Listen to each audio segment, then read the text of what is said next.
Thank you very much for the warm introduction and the warm greetings. And I'm now based in South America. I will say it's evening for you, it's early morning for me. It's springtime, I assume, in Kathmandu, and it's autumn here in Uruguay. So it's a beautiful autumn Sunday. And without further ado, let me go into the presentation. When DN Joshi contacted me and asked me to address um, this distinguished audience, I looked at the program and I thought that this presentation could be a good round-off for the day after everything that has been shared. I'm a teacher educator at heart and by trade. I teach teachers and I also teach at master's and doctoral programs oriented towards teachers. And one of my main concerns has been to somehow track what is going on in teacher education around the world. And let me explain to you why. Because I believe that everybody we interact with, every teacher we interact with, is somehow a teacher educator because we are engaged in the professional development of our peers, but also in our own professional development. The title teacher educator may sound very lofty to many people, but actually what a teacher educator is nothing more than a very experienced colleague who lends his or her time to the professional development of others, whether it be at the pre-service level or at the in-service level. And this is a perspective that I would like us to have in mind while I show you some of my ideas. I call this presentation the FAP4 teacher education metaphors we teach by, because the field of teacher education is a relatively recent one.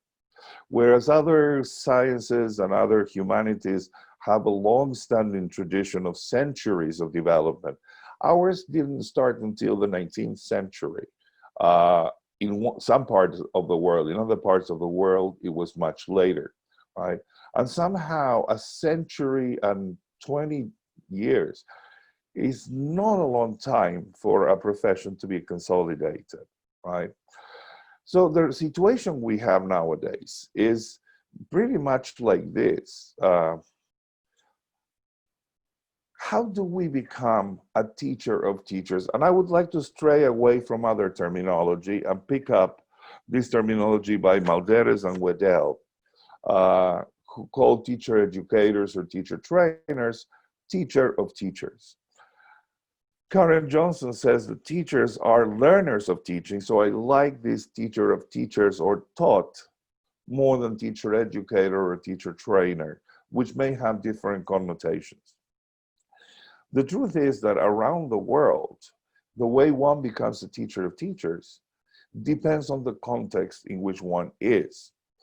Basically, if we think about why we become taughts or teacher of teachers, well, some of us may have experienced it as a promotion. We were a master teacher or a teacher in an institution, and we were promoted as a sign of recognition for our service to the profession. At other times, we are willing to be professionally engaged. So we start by giving short workshops or seminars or making presentations in conferences. And there, because you are helping other teachers develop, you become a teacher educator. Sometimes there are institutional needs. Your institution needs somebody who can provide in-house ongoing professional development to their peers, and you are spotted as the person to be able to do that.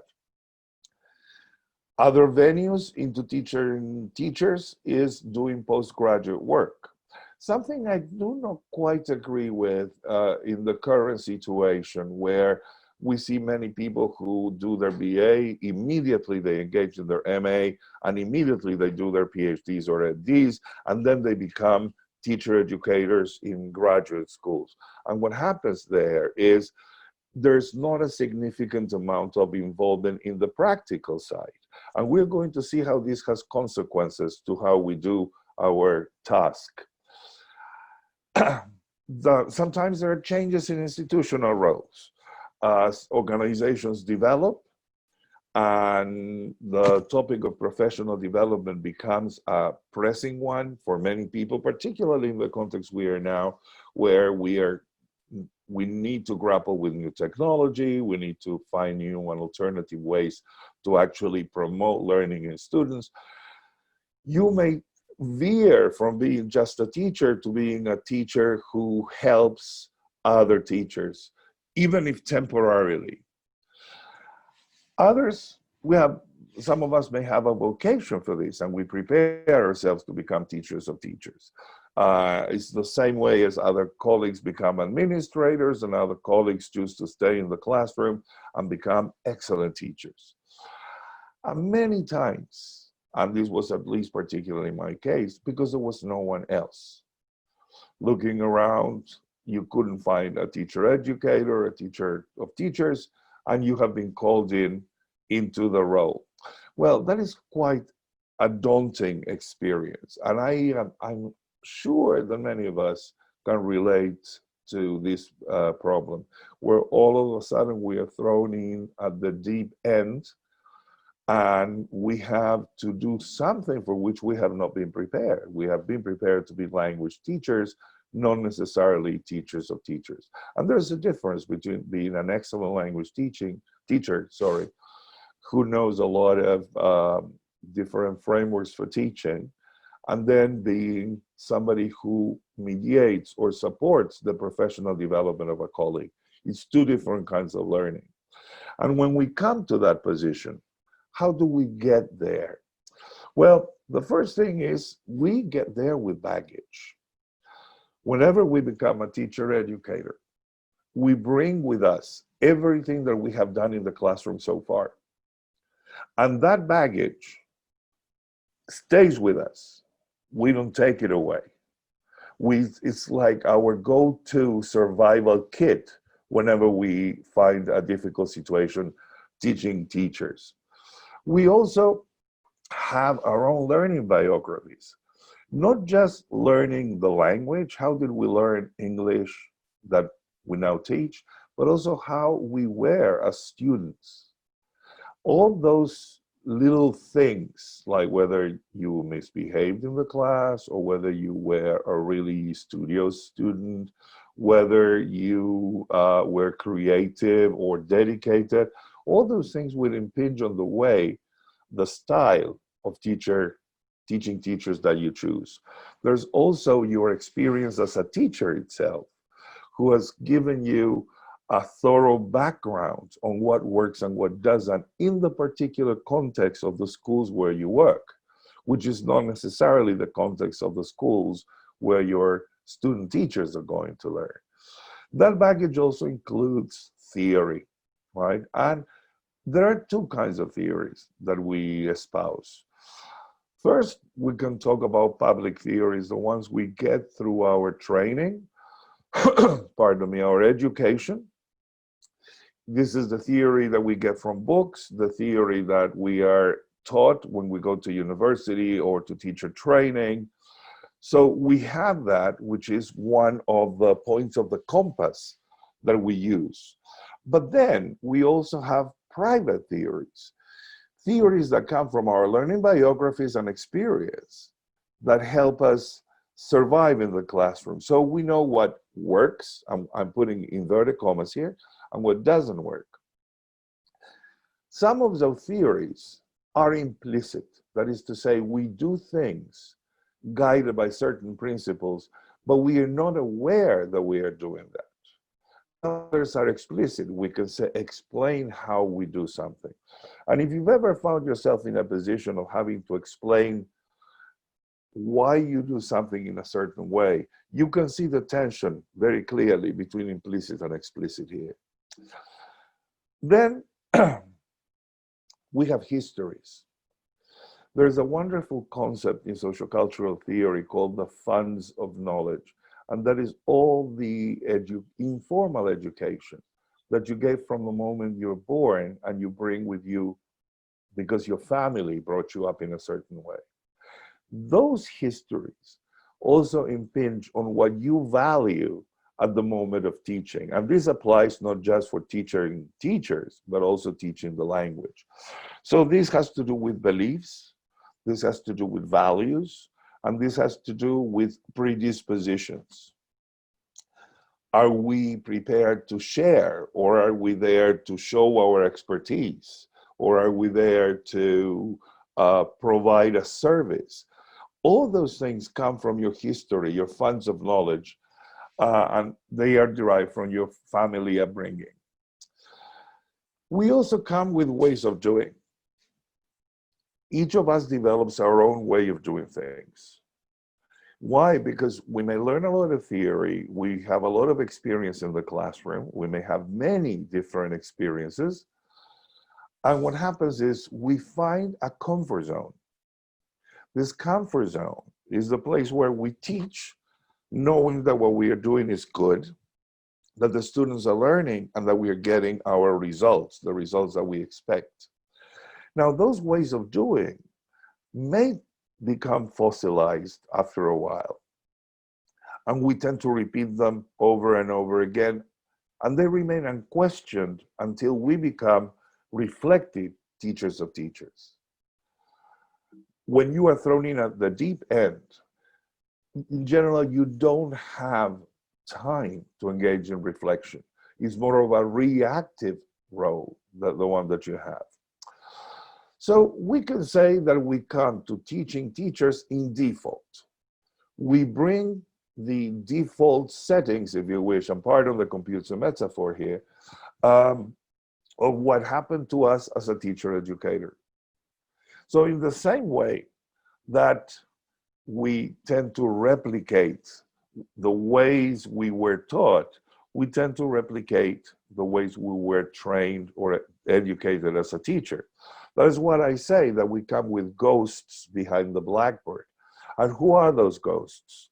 The people we admire, the professors, the teachers, the students who made a significant contribution to a moment in our professional development, the ones who helped us become better at what we were doing. All these things contribute to what supposedly should be the knowledge base of teaching. There have been many studies on the knowledge base of teaching. What do teachers need to know? And there's extensive bibliography on this. But I want to go back to what originated this knowledge that we now have about what teachers are supposed to know. And that is the work of Lee Shulman at Michigan State University back in the 80s. What Lee Shulman did was to look at the sources of teacher knowledge. And he came up with this wonderfully simplistic, though very complex framework for teacher knowledge.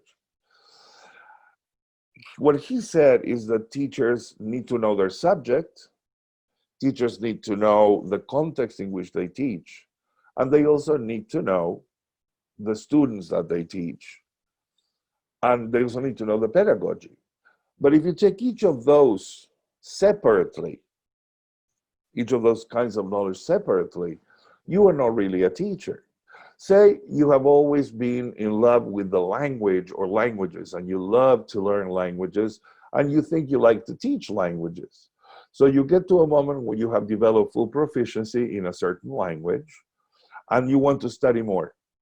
But what happens is there are no more opportunities for advanced language work. What you have is teaching. Well, if that is your case, then you're a language specialist, but you're not a teacher. If you like teaching as an activity, if you were moved by helping other people grow, helping other people succeed, and you know all these techniques and methodologies that keep students engaged, and you like to plan and organize activities where people interact, again, maybe your knowledge of what you are teaching is not that good. If you are just concerned about the pedagogy, then you're a pedagogue, but you're not a teacher.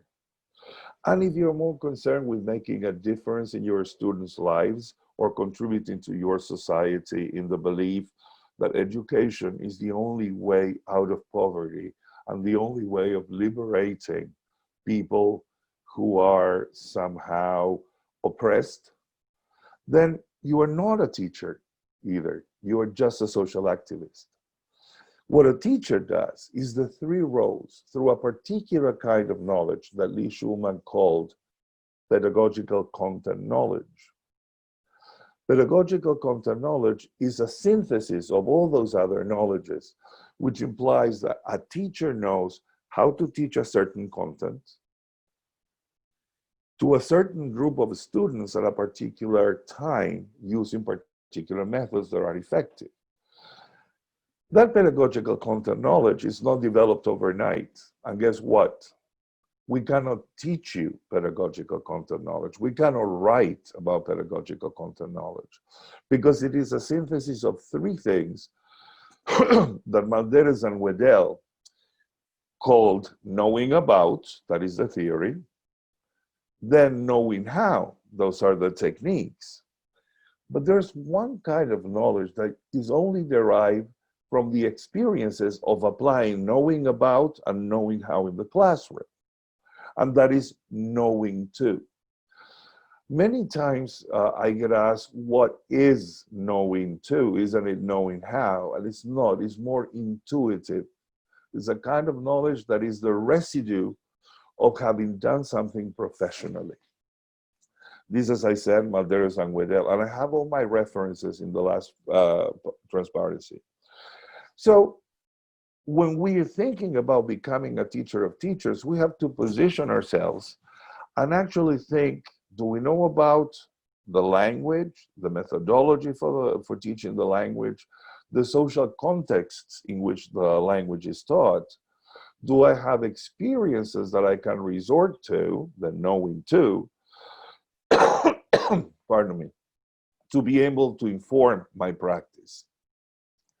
So as you can see, over the years, people have reacted differently to what a teacher needs to know. And particularly when we think of traditions in teacher education, we must think about the genesis of teacher education as a field, as I said before. Teacher education was born when formal schooling was founded. Now we have to remember why formal schooling was founded. There were factories in what was then the developed world with many, many workers. It was found out that children were being abused because they were being forced to work, but they needed an institution that would keep the kids busy while their parents worked when they stopped working in factories. So they created a school using the same factory model. There was one supervisor, many different workers, one teacher, many different students. And then what were these students taught? They were taught basically the survival skills, reading, writing, and numeracy. That's it, nothing else. Then with the things that happened over the late 19th century and 20th century, we saw a progression of ideas in terms of teacher education. But I want to address 4 traditions today, 3 of which are long-standing, and one which has recently come to our attention. And when I say recently, I'm talking about the past 20 years, even though the seeds for that new perspective or tradition were planted in the early 20th century. It was, well, I will explain that later. So what does a tradition include? The different traditions I'm going to share with you all have a professional name. They are known as something else. I call them traditions because, like any tradition, they are things that we do because they have been done before. Not only do they have a professional name, they clearly specify a role for the teacher of teachers and a role for the student teachers or trainee. They conceive of knowledge as stemming mostly from certain sources. This tradition has a very clear goal for the education of teachers, what kind of teachers they want to produce, let's say. They have expected outcomes. So the goals are what the teacher of teachers need to teach. The expected outcomes are what the student teachers need to learn. They have particular orientations to teaching the teachers. There are particular techniques, activities, or practices which are associated with this tradition. Those orientations come from sources of training. And in general, we can say they oscillate between theoretical positions and practical positions. So what I'm going to do now is to show you three traditions, which I call look and learn, read and learn, and think and learn. And then what I'm going to do is introduce a fourth tradition, or something which I hope will become a tradition, and show you how you can do it in the classroom. And I have chosen an online teacher education unit because of the situation in which we are in. I hope this is something that you can find, you can relate to at this moment. So let's start with the read and learn tradition, the look and learn tradition, sorry. What do we know it? We know it as the craft tradition. Teaching teachers is a craft, it's an art. And how do you do it? Well, basically, the teacher of teachers is the expert, the role model. And if you want to become a teacher of teachers, you have to emulate that person. The student teacher, the trainee, is seen as an apprentice who practices the craft. And this is the old apprenticeship model from the Middle Ages, where the craftsperson was the one who had all the knowledge, the apprentice was the one who had no knowledge whatsoever, and the master slowly brought the apprentice into the craft, giving them small, very small responsibilities in a cumulative manner.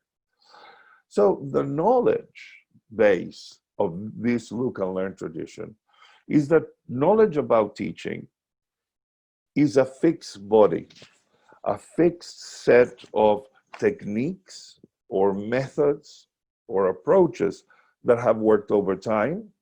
And because of that, you need to know how to practice those things. So training in this way, and this is training, is pretty much used in very short courses like 1 month or 1 semester courses, where you are given an induction into teaching through what? Through techniques. There's a lot of standardization in this approach, because the goal is to learn prescribed practices so that everybody knows the same and does the same. And those of you who have gone through those standardized international teaching qualifications that are taught in short periods of time, you know that you are taught one way of calling students' attention, like raising your hand and putting your finger to your mouth. You know that there's a way to use the board, there's a way to ask questions. What you are doing is replicating a model. And even though it may be reductionist, it makes sense. If you are an accrediting body, an international accrediting body, and you are trying to standardize the same quality, you will require this kind of standardization. Now, the outcome of this perspective is that people are able to do teaching. That is why you have 1 month of training, intensive training, and then you go on into the classroom. I have a friend in the States who also, I always ask, like, well, but what's the difference between a certificate in teaching, a diploma in teaching, and a master's in teaching? And she once said something very interesting. She said, well, if you have a certificate in teaching, that means you can manage one lesson. You can plan it, you can implement it, you can reflect on it. When you have a diploma in teaching, that means an extended, a more extended period of study. You can manage a course. You can see how one class fits into the other. You can plan the schedule. And when you do advanced study, you can actually create courses and classes. That's her opinion. I don't share it 100%, but I think it's a good way of explaining this. Then what's the orientation to teacher education here? Well, we need to get everybody to use the same methods, the same procedures, which are anchored in tradition. The tradition is generally what works in one place. So why change it if it ain't broken, as the saying goes? And the sources for this training are standardized sets of methods, techniques, and materials. So no matter where in the world you take these courses, you always learn exactly the same thing, irrespective of the context. And then in terms of the theory practice balance, here the priority is practice. You do it. Once you learn to do it, you may question it, but it's not important why you do it. The important thing is that you do it well. In contrast to this tradition, there is another tradition, which is the one called read and learn. And that became popular because of working universities, which somehow snubbed the practical emphasis of ways of training. So what do we call this? The applied science or academicist tradition, where the role of the teacher of teachers is the person who can select the correct bibliography based on research, and the all-knowing master who can, only that person can evaluate the performance of the student teachers. And student teachers are seen as readers and appliers of theory. So you read a lot of theories, research, you discuss it in class, and then you have to go and do it. And you have to be faithful to that theory. The knowledge base is, again, a fixed body of knowledge which stems from theoretical research, right? Theoretical or empirical, because there's some research that has to do with what happens in the classroom. But that research is not decided by the teacher in the classroom. In general, it's the project initiated by an academic, somebody who teaches in the ivory towers of universities and not necessarily in the classroom. And the goal is that the teacher candidates enhance their knowledge of theory so that they can do good practice. Because the only practice that this tradition recognizes is practice which is based on theory. The outcome of this perspective is that people should know about teaching. So there's a lot of coursework involved. There's a lot of reading, of summarizing, of critically appraising, of doing literature reviews. And then the orientation to teaching teachers is ways of teaching prescribed by theory. And look that I'm not saying oriented by theory, I say prescribed by theory. Because if you vary something, you are criticized or you are considered you are not following the rules. The source for training is research literature in applied linguistics, in psychology and pedagogy. There's no theory based on classroom research initiated by teachers about their students and what they do every day. So the emphasis here is necessarily on theory. Theory before practice. Well, this is true and is alive and living in many parts of the world. In the 1980s, a third perspective was born, which I call think and learn.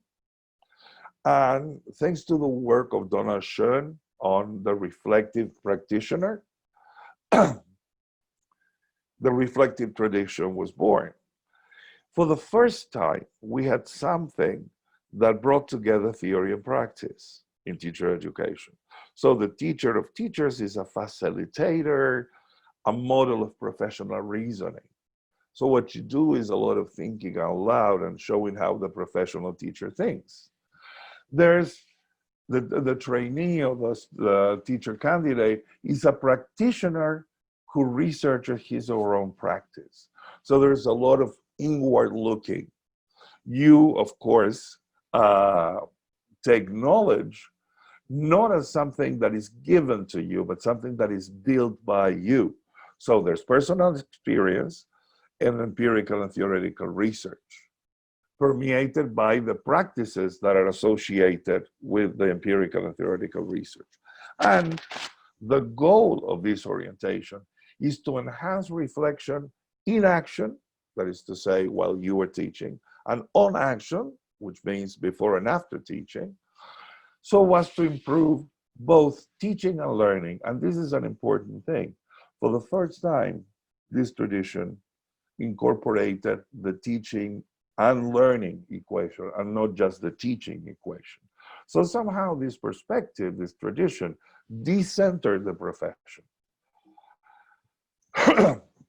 The outcome of this perspective is that the teacher candidates will think like a teacher, like a professional. And if they can think like a teacher, they can act like a teacher. That was supposed to be. The orientation to this training or education is towards the confirmation of research through action and reflection. So you take research, you learn techniques, you apply them in the classroom, but then it's a very contextual thing. You look at whether this works for you in this here and now. Of course, the source of knowledge is more varied here. You have personal action plans derived from reflection in and on practice, which are tied to theories and best practices in the classroom. So the theory practice balance here is struck. As much theory as there is practice. However, this tradition has one downside, and it is that reflection, as is presented in this tradition, is something personal which does not get shared or communicated. Because of that, we are unable to share our reflection with others. So what we need is a perspective, a fourth perspective, or tradition that allows us to actually move on in a direction which is more principled, more aligned with what we consider learning to be. And this is where this tradition, which I call participate and learn, takes flight. It's known as the social cultural turn in teacher education, and work on the social cultural turn began in the late 1990s and early 2000s. It's based on the work of Lev Vygotsky and his followers, but there's a lot of influence in terms of other theoreticians like Jerome Bruner, David Ausubel, constructivists like that. In this perspective, the teacher of teachers is considered an old-timer in a community. Teacher education or teachers is seen as an activity that creates a community. In that community, we have old-timers and newcomers, okay? The teacher of teachers is the old-timer in the community, but he or she is also a member of that community, so he or she stands to learn from interaction in that community, and is a mediator of learner, whereas the trainee are co-learners of teaching, and they are legitimate community members, because even if they are not fully qualified, they take part in the activities of the community. Knowledge in this perspective, in this tradition, is much richer. It's a combination of professional knowledge that comes from the theories, from the experiences, from everything we bring to the table, even our funds of knowledge, that is the personal knowledge. But when people interact, we all know that new knowledge is developed, and that knowledge is validated by the community. Hence, we add to the equation community knowledge. And when we are all learning something, we are all experimenting, both the teacher educator and the student teachers.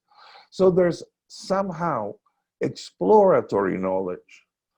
Think about what we are all doing nowadays, trying to make our classes interesting for our student teachers, but also productive. That is collective exploratory knowledge. It's not my own creation only, it's the creation of everybody I interact with. So what are the goals? Here, learning is defined as participation. So if I learn, I have more resources to participate in the activities of a community. Pardon me. In our case, the community is a teaching community. The outcome then, in my humble opinion, is that this tradition allows us to become teachers, fully fledged teachers, because we don't limit things to a particular perspective. We are open to possibilities. The orientation is learning as participation so that we all can transform ourselves. And learning is not something that happens only in the classroom, it happens everywhere in the community. Of course, the sources of knowledge for this tradition stem from what we can call situated, personal, and collective mediated experiences of the community. So it's composed of what one person in the community has learned, who has shared with others, the reflection in terms of that, the reflection in terms of the results of the actions taken by community members. It's knowledge that is socialized, so it becomes collective, and it is mediated by an expert, or I don't like to call them experts, but a more knowledgeable other, as Vygotsky would call it, right? And it focuses on the experience of the community. So it's very contextual. Here, to me, the end goal of this, the balance between theory and practice, is that this perspective or this tradition allows us to do two things: to practice theory and also to theorize our practice. So because we are doing this dialectic relationship, we are learning from and with everybody we interact with. Now, how does it work? Good question. I use a framework based on design thinking to organize my teaching. And you see, this is my way of doing. I don't say it's the only way of doing, but this is one way of doing that in the context in which we are now, where my students are taking classes from their home, and they are all student teachers learning to become teachers. They do teaching practice by being paired with a mentor who is a teacher in the secondary school system, who's teaching English. And what they do is they observe and they co-teach. I don't see the students that they teach. It's only them. So how do I organize my teaching? I do activities oriented towards understanding, also towards observing what goes on in the classroom, empathizing with the students that they teach, or the teacher, the mentor teacher. And then I ask them to imagine and brainstorm ideas of how they would do things. For that, they have to resort to theory. They have to resort to models of practice. We discuss, they share ideas, and you're going to see in a minute. After that process, I ask them to design, to apply, and finally, to reflect. As you can see, theory and practice come together in this method. And let me show you an example. Our academic year starts in early March. So we are now in what we call the second module or the second unit of our course, which is a year-long course. The course goes on until December. And unit 2 is called A Toolbox for Teaching. You can see the learning goals. What I do is I do not only give the learning goals, but I explain how these learning goals are going to be relevant to my students, to my student teachers, in their professional practice. Like, for example, if I say that one of the goals is that by the end of this unit, you should be able to organize different patterns of interaction in the classroom. And remember, this is a toolbox for teaching. It's mostly a practical unit. In order to be able to organize different patterns, they need to know why they want different patterns. They need to know what kind of patterns they are. They need to know what patterns are good and what patterns are not good for certain situations, right? And so forth, so on with the rest. The first activity that we do is always an understand activity. Understanding requires either reading researching literature or watching certain videos, or maybe taking, as in this case, um, graphic organizer, in this case a chart, that they would apply to the reading selection. In this case, we're using Jeremy Harmer's The Practice of English Language Teaching. But also they will take the same charts for class observation, and they will discuss with the cooperating teacher the reasons for classroom management problems, how to create successful classroom, and different interactions. Now, here it's theory loaded. And then after they do that, I need to get them to observe, right? Now, in our case, it's becoming very difficult at the moment because you don't actually see the students using different patterns physically. But you can do breakout rooms in Zoom, for example, which is one of the platforms we use. And then you can actually organize things like this. And it's lovely to see how cooperating teachers and student teachers are working together on this. Now, the observation is a way of bringing the practice to the theory, as you can imagine, because we've read the theory in the understand part of the unit, then we observe. Then we empathize. Look at the task for empathizing. I will give you a few minutes to read it. And I'm going to ask you to read myself. But if you can see, we are doing a discussion forum where we take one of the patterns of interaction and we explore it a little bit. My purpose here is that they put themselves into the teacher's shoes, right?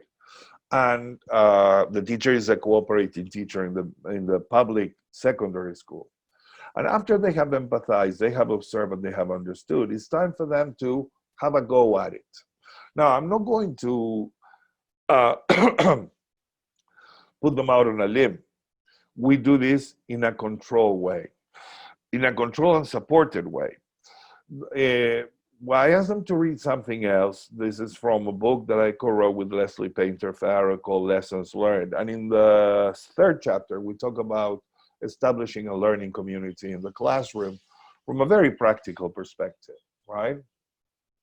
And I asked them to think of an activity that they may want to do with their teaching practice group that uses a particular pattern of interaction that the students are not familiar with.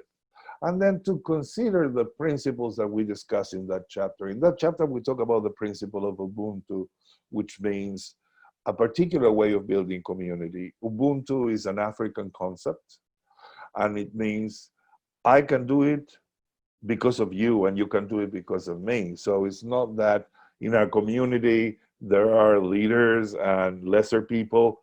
It's I am because we are.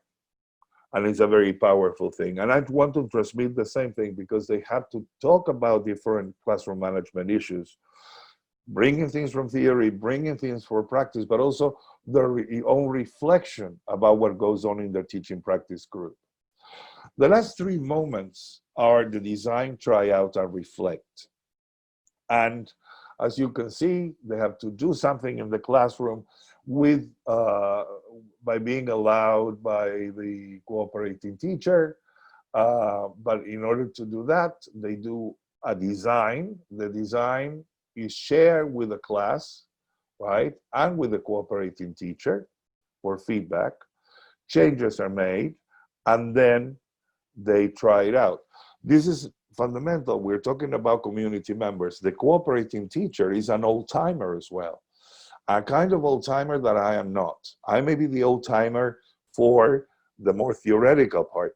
The cooperating teacher is the old-timer for the contextual part. So we make sure that when they actually get to do it in the classroom, the whole community has been behind them, right?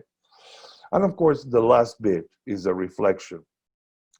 In this book that we wrote with Leslie Painter Farrow, at the end of every module, of every chapter, we have something called a portfolio task because we believe in formative assessment. There is a reflective journal task, and there's also a chapter wrap-up task. The portfolio task is something that students build individually. The reflective journal task, we have a reflective journal that allows us to share our reflection. And in the terms of the chapter wrap up, that is more learner oriented, is what things have you learned? What things do you still need to learn? So talk to your professor to see how you're going to learn those things, and talk to your cooperating teacher. As you can see, this is one framework. This is my way of doing for the situation of quarantine because of COVID-19. But maybe I don't do this. By the way, we are using Moodle. These are screen captures from Moodle as a learning management system. So I always like to think of teachers of teachers, pretty much like what you see here, right? There's a craft. This is a craft lesson. And you can see there are hands of adults and hands of minors. In the same way that a teacher can provide modeling to their students, a teacher educator and the cooperating teacher can help the student teachers grow. And if you adopt this social cultural turn, this social cultural perspective, does that mean that I have to give up all the rest? That's the beauty of this. To me, the social cultural turn brings together the best of the other three traditions and puts them into place at the service of each other. Because if you were in the read and learn tradition, you didn't look and learn, you just read and learned. If you're in the think and learn, you did a little bit of both, but not in depth. With the participate and learn, I need to know how to do, I need to know what to do, I need to know why I do, right? And for those who say, oh, this is, again, and I've heard this from many colleagues, something new, right? Something that means I have to give up everything that I've been doing for 20 years. Is not so. And to leave you with that idea, I want to refer to the work of Hankins and Hamill, who say this beautiful thing, that accepting a new paradigm, sorry, does not imply doing away with our past or disregarding, discrediting whatever came before us. There is no starting point from which to advance towards the future with any sort of certainty. So there is not a point where we say we go there and we go from there. However, we can start from where we discover ourselves and in the historical moment in which we learn who we are. And I think that is this is one of those historical moments where we are learning who we are as teachers. So my dear colleagues, I hope that these 4 perspectives to teacher education can contribute to the work that you do in Nepal. And I will be looking forward to hearing more from everybody there. Thank you very much. Thank you. So the zone of proximal development is a space that opens up as a consequence of learning. Once you learn something new, with assistance, you can appropriate those new knowledges, if you wish, or that new knowledge. And because you have the chance to apply and put them to practice, you are able to develop, right? So internal reconstruction for me, if the way I understand it from a social cultural perspective, right? I really do not know which perspective you're coming from, sir.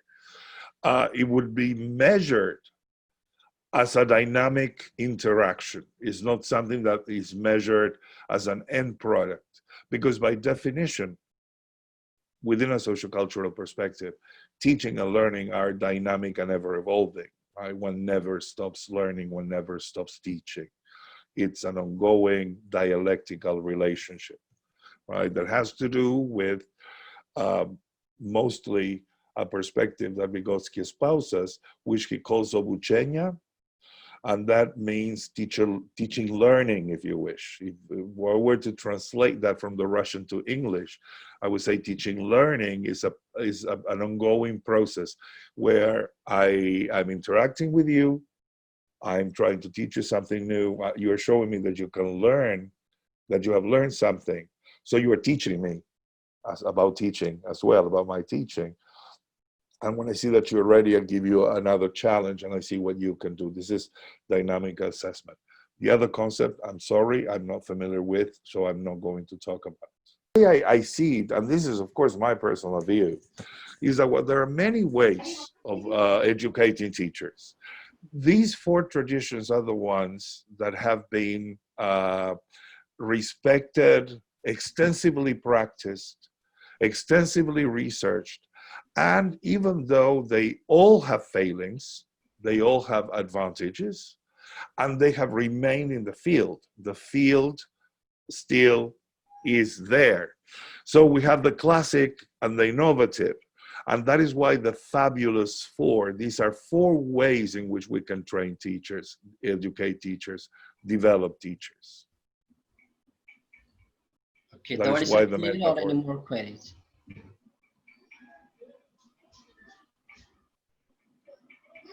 Doris, sir? Actually, I want to be clear about the connotative meaning of that Fab Four. Yeah. It's the fabulous four. I was sort of kind of working on alliteration here, the fabulous four. We talk about the number four in different ways. The Fab Four is generally associated with the Beatles, the Fabulous Four from Liverpool, and somehow I thought that this would be the connotation because of what I said. These are four traditions that you can clearly discern in the field of second language teacher education, not necessarily in the broader field of teacher education where there are other perspectives as well, but those have not made such an impact as these four that I presented today in the field of second language teacher education. Thank you, sir. Thank you very much for the clarification. It's been my pleasure. Have a wonderful evening and end of the conference. Thank you, sir. Now, goodbye.